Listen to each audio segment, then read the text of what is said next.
तो आदाब, नमस्कार, गुड इवनिंग, सत श्री अकाल। एक बार फिर आप तमाम लोगों का स्वागत है कि पूरी फैमिली अच्छी होगी, अपना और अपनों का ख्याल रख रही होगी।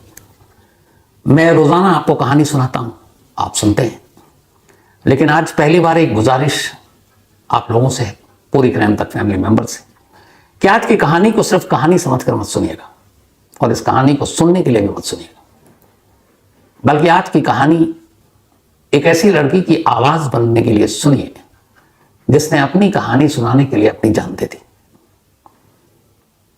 यह कहानी एक ऐसी लड़की की है जो दोपहर के 12 बजे 4 चैनल के रिपोर्टर को फोन करती है, अपने घर बुलाती है, अपनी पूरी कहानी उनके सामने रखती है। कहानी कैमरे में कैद। तमाम रिपोर्टर और कैमरामैन उस घर से वापस लौट जाते हैं, अपने अपने चैनल को वो स्टोरी फाइल करते हैं। उनके लौटने के कुछ घंटे के बाद वो लड़की उसी घर के एक कमरे में पंखे से झूल जाती है।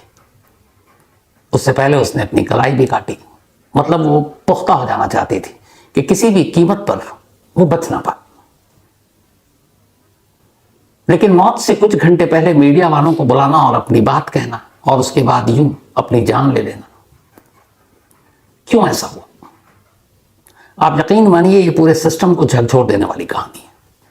2017 में एक फिल्म आई थी काबिल, जिसमें ऋतिक रोशन हीरो थे और यामी गौतम हीरोइन। दोनों का किरदार अंधों का किरदार था, दोनों को दिखाई नहीं देता था, दोनों अंधे थे, दोनों शादी कर लेते हैं। इसके बाद एक कॉर्पोरेटर का बेटा यामी गौतम का रेप करता है। यामी गौतम और ऋतिक रोशन पुलिस के पास जाते हैं, कंप्लेंट लिखाते हैं, पुलिस कुछ करती नहीं। कुछ दिनों के बाद वही कॉर्पोरेटर का बेटा दोबारा उस घर में आता है और दोबारा रेप करता है। इसके बाद यामी गौतम टूट जाती है और वो खुदकुशी कर लेती है। ऋतिक रोशन फिर पुलिस स्टेशन जाता है, लेकिन इस बार रिपोर्ट लिखाने नहीं, बल्कि पुलिस को बताने कि अब अंधे कानून से उसका भरोसा उठ चुका है, अब जो भी करेगा वो खुद करेगा। 7 साल पहले आई यह फिल्मी थी, कहानी भी झूठी थी, लेकिन आज जो मैं आपको कहानी सुनाने जा रहा हूं, थोड़ी बहुत चीजें इसमें से हटा दीजिए तो लगभग वही कहानी है। यहां पर ऋतिक रोशन या यामी की तरह कोई किरदार अंधा नहीं है, लेकिन पूरा का पूरा कानून अंधा है, और उसी अंधे कानून की यह कहानी है। कहानी राजस्थान के श्री गंगा नगर की है। श्री गंगा नगर के एक गांव में एक परिवार रहा करता था।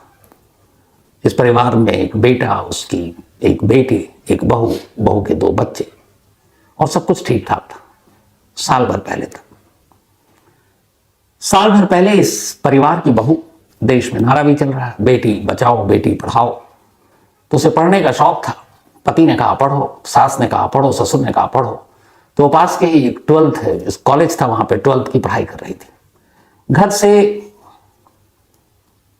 स्कूल तक जाते हुए वो बस का इस्तेमाल करती। उसी बस में 3 लड़के भी सवार होते और वो तीनों लड़के एक दूसरे कॉलेज में पढ़ रहे होते। इन 3 लड़कों के जो नाम है, उनमें से एक लालचंद, एक अशोक और एक शिवचंद। शिवचंद राजस्थान के एक कैबिनेट मिनिस्टर का रिश्तेदार है।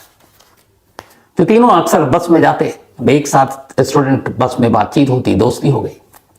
एक रोज बस से लौट रहे थे, तीनों ने कहा कि चलो तुम्हें घर तक ले जाते हैं। घर तक पहुंचने के बीच में खेत, मौका देखते ही तीनों उस महिला जिसका नाम स्वाति, उस पर टूट पड़ते हैं और उसके साथ गैंगरेप करते हैं। गैंगरेप करने के दौरान मोबाइल से वो वीडियो भी बना देते हैं और इसके बाद इस धमकी के साथ छोड़ देते हैं कि अगर तुमने घर में या पुलिस को कुछ बताया तो तुम्हारा ये वीडियो पूरे गांव में, पूरे रिश्तेदारों को, हर जगह, कॉलेज में वायरल कर देंगे।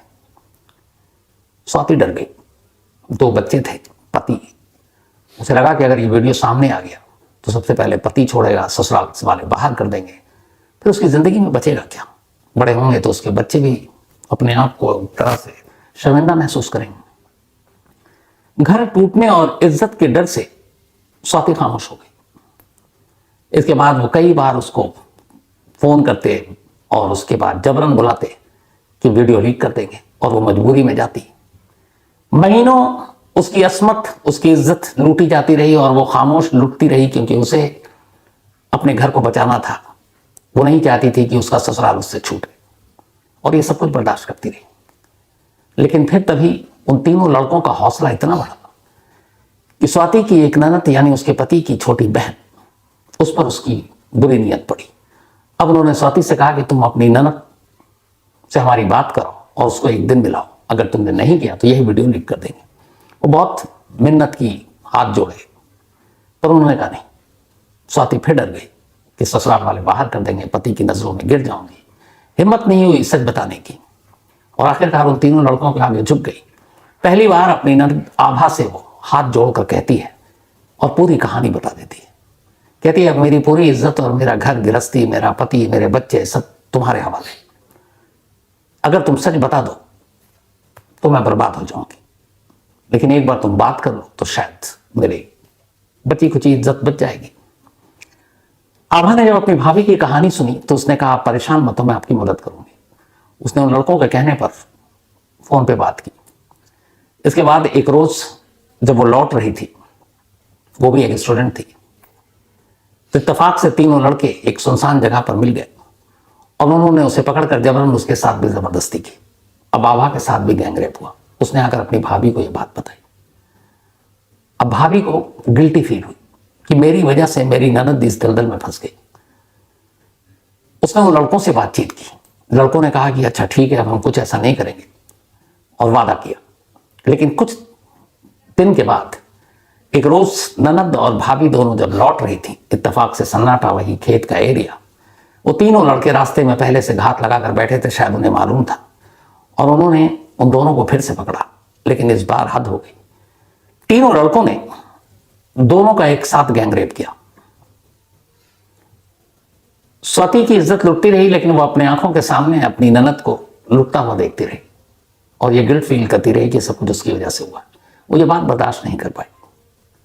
उसी शाम उसने अपने ऊपर पेट्रोल डालकर खुद को आग लगा दिया। कुछ लोगों की नजर पड़ी, भाग कर गए, आग बुझाई, उसे अस्पताल ले गए। 80% वो झुलस चुकी थी। ये बात दिसंबर 2023 की है। अब अस्पताल में उसका इलाज चल रहा है। इधर स्वाति के घर वालों को पता चला कि स्वाति को आग से वो जल गई है, झुलस गई है।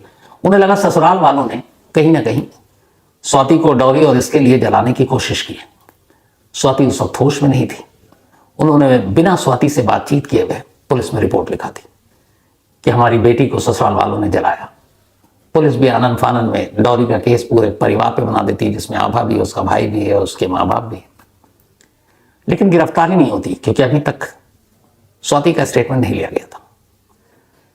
बाद में स्वाति ठीक होती है, बोलने की हालत में आती है। पूरे गांव वालों के सामने और अपने ससुराल वालों के सामने वो अपना बयान देती है और कहती है कि मेरे ससुराल वाले, मेरा पति, मेरी ननद, मेरे सास ससुर सब बेकसूर, मैंने खुद को आग लगाई थी। और ये बताने के बाद स्वाति दम तोड़ देती है। वो पूरी तरह से ठीक नहीं हुई थी। उसके कई सारे अंग आग की वजह से उस पर असर पड़ा था। 23 फरवरी की वो तारीख थी जिस दिन स्वाति की मौत हो जाती है। जैसे ही स्वाति की मौत होती है, अब आभा को गिल्ट फील होता है क्योंकि वो सच्चाई जानती थी, अब तक कोई नहीं जानता था। अब आभा को लगा कि यह खामोश रहने का वक्त नहीं है। वो फौरन पुलिस स्टेशन जाती है और बताती है कि मेरी भाभी ने जो आग लगाई, जो खुदकुशी की है, उसकी असली वजह यह है कि 3 लड़के लगातार हमें ब्लैकमेल कर रहे थे, हमारा गैंगरेप कर रहे थे। वो 3 लड़कों के नाम लेती है। अब यहां से अंधे कानून की कहानी शुरू होती है। डिप्टी एसपी वहां के वो कहते हैं कि इतने महीने से हो गए, तुम अब तक खामोश हो, वही पुरानी चीज है। इसके बाद बाकायदा कमरे में उस लड़की को खड़ा कर उससे उस गैंग रेप के हर दिन जितनी बार हुआ उसके बारीक से बारीक क्वेश्चन पूछ रहे हैं। यानी जो कुछ हुआ वो तो हुआ, अब एक पुलिस अफसर के कमरे में एक लड़की को सवालों के जरिए उसके कपड़े उतारे जा रहे हैं। उसको समझ में नहीं आ रहा कि मैं यहां क्यों हूं, क्या कर रही हूं। मतलब फिर से एक बार मुझे नंगा किया जा रहा है। फिर भी वो सब बताती रही क्योंकि उसे इंसाफ चाहिए था। लेकिन जब 3 नाम आए तो तीसरा नाम सुनकर पुलिस वाले भी चौंकते और कहते हैं कि सुनो, 1-2 का नाम ले लो, तीनों का नाम लेना जरूरी नहीं। वो कहती है कि जब तीनों हैं तो मैं क्यों नहीं लूं। अब उन 3 में से एक तीसरा लड़का जो कि राजस्थान के कैबिनेट मिनिस्टर का रिश्तेदार है, पुलिस उस लड़के के नाम को उस केस से हटाना चाहती थी, लेकिन आभा तैयार नहीं थी। पुलिस वाले फिर समझाते रहे, फिर डराया।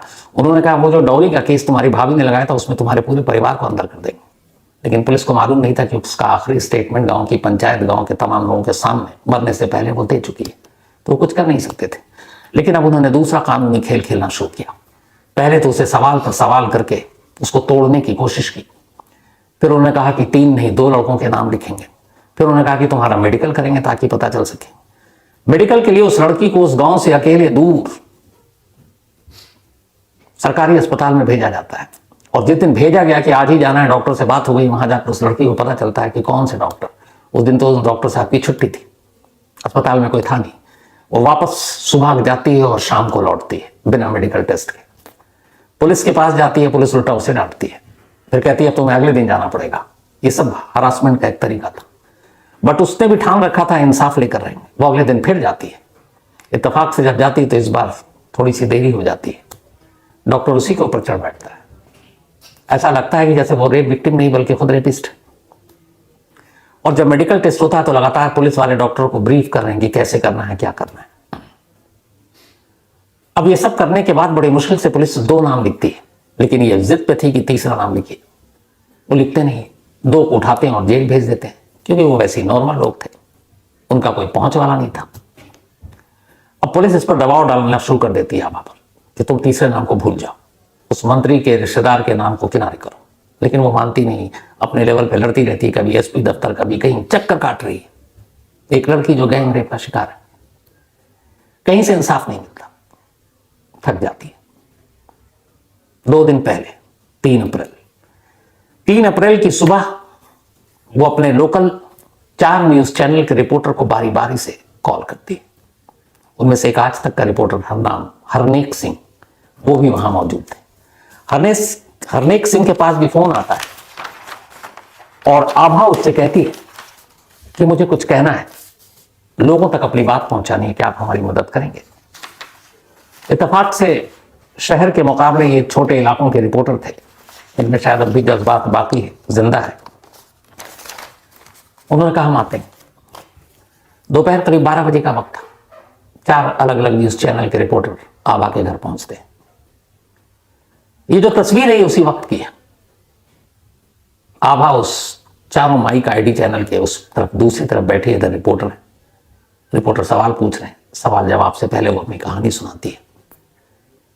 अब चेहरा तो आपको पूरी तरह से साफ दिखा नहीं सकते, दिखाना चाहता हूं, लेकिन क्या करूं, कानून आड़े आ जाता है।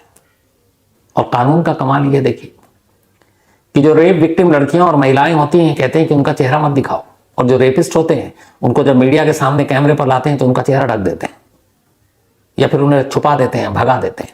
ये भी एक मजाक है।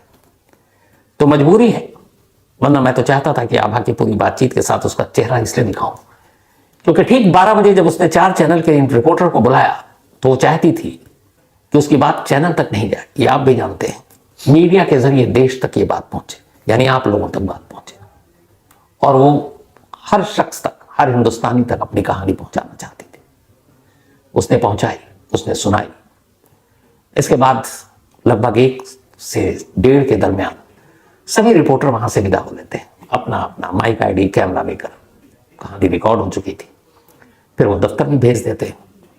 ये लोग लौट आते हैं, रात होती है, करीब 10-12 घंटे बीत चुके थे। रात के बाद सुबह होती है। सुबह आभा का भाई देखता है कि अभी तक आभा उठी नहीं। अमूमन सुबह सुबह उठ जाती है, कमरे के अंदर जाता है, दरवाजा खुला हुआ था। आवाज देते हुए जब अंदर गया तो अंदर का मंजर कुछ यूं था कि आभा की लाश उसी के कमरे में पंखे से झूल रही थी, हाथ से खून बह रहा था। शायद उसने अपनी कलाई काटने की कोशिश की थी। जैसे उसकी मौत की खबर बाहर आई, पूरा गांव इकट्ठा हो गया। करीब महीना सवा महीना पहले भाभी की मौत के बाद आभा उसकी कहानी बता चुकी थी गांव को भी। पुलिस के पास जब रिपोर्ट लिखाई तो ये खबर गांव तक भी पहुंच गई थी, लेकिन उसके जीते जी कोई उसके इस इंसाफ की लड़ाई में साथ नहीं था, यहां तक कि हम मीडिया वाले भी नहीं थे। अब जब उसकी मौत की खबर आई, रात के अंधेरे में मौत हुई और दिन के उजाले में उसकी मौत की कहानी की सच्चाई रोशनी बनकर चारों तरफ फैली, तब पहली बार लोगों का गुस्सा जागा। लाश लेकर लोग पुलिस स्टेशन पहुंच गए और फिर इंसाफ की मांग करना शुरू कर दिया। वैसे भी पुलिस वाले कहते हैं कि जिंदा लोगों से ही डरती है, मतलब जिंदा लोगों को डराती है पुलिस, और जिंदा लोग डरते हैं पुलिस से। लेकिन जो मुर्दे होते हैं उनसे तो खुद पुलिस डरती है। तो जब तक आभा जिंदा थी पुलिस आभा को ही डराती रही, लेकिन जैसे ही आभा मुर्दा हो गई अब पुलिस पहली बार डरी। पुलिस को लगा कि अब तो दबाना मुश्किल है। फिर क्या था, जिस इंसाफ के लिए और जिस मंत्री के बेटे की गिरफ्तारी के लिए आभा महीनों लड़ती रही और लड़ते लड़ते उसने अपनी जान दे दी, पर पुलिस ने उसके खिलाफ केस दर्ज नहीं किया, उसी आभा की मौत के सिर्फ 16 घंटे बाद पुलिस उस मंत्री के रिश्तेदार को गिरफ्तार कर लेती है। जो काम जिंदगी नहीं कर पाई वो काम मौत ने कर दिया। पर सवाल यह है, और बड़ी अजीब सवाल है जो मैं आप लोगों से भी शेयर करना चाहता हूं, कि जो आभा ने किया वो कितना सही था कितना गलत था। क्या आभा को यकीन था कि जीते जी उसे इंसाफ नहीं मिलेगा? क्या आभा जानती थी कि उसकी मौत के बाद जरूर उसके गुनहगारों को सजा मिलेगी? आभा ने अपनी बात आप लोगों तक पहुंचाई। मीडिया में अगर कोई आकर कुछ कहता है तो इसका मतलब ये नहीं है कि उस न्यूज चैनल या उस मीडिया में काम करने वाले रिपोर्टर, एडिटर ये सारी बातें उसकी सुने, उससे कोई फायदा नहीं होता है। जब लोग मीडिया में अपनी कोई तकलीफ, दुख, परेशानी, नाइंसाफी की कहानी लेकर आते हैं तो असल में मकसद उनका ये होता है कि वो आम लोगों तक पहुंचे और आम लोग उस पर रिएक्ट करें, और उन आम लोगों के रिएक्शन से सरकार, पुलिस, कानून, अदालत इन पर दबाव पड़े। यही असल काम होता है। बहुत सारे पढ़े लिखे विद्वान हैं, लेकिन आभा इन सबसे कहीं ज्यादा होशियार निकली। उसे मालूम था कि जीते जी शायद उसकी बात को कोई तवज्जो ना दे, अहमियत ना दे, इसीलिए उसने आखिरी वक्त में मीडिया को बुलाया, मीडिया से अपनी बात कही और फिर उसने वो कदम उठाया। उसे मालूम था उसके इस कदम के बाद कम से कम उस अंधी बहरी जो पुलिस, कानून, सिस्टम है वहां तक तो उसकी आवाज जाएगी। और कमाल देखिए कि आभा गलत नहीं थी, क्योंकि जीते जी जो वो जंग नहीं जीत पाई, उसकी मौत के 16 घंटे के अंदर अंदर पुलिस ने वो काम कर दिया।